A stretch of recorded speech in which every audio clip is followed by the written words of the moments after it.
હા ચેપદાર પડી ગયો. અરે ના તારી અરે આ મુકાભાઈ સ્ટોરમાં હે કે સેફ છે આપણે ઓહ નહીં પણ કરો અરે ના તું ઘર ઉડી ગયું જી હોય બોલે નહીં.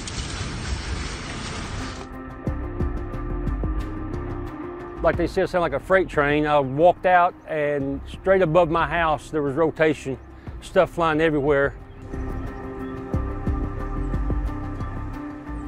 Oh my God, my family. Lord, please cover my family. That's what was going through my head as I was watching it, and then it was down there. If you haven't been out there, you have absolutely no idea of the devastation.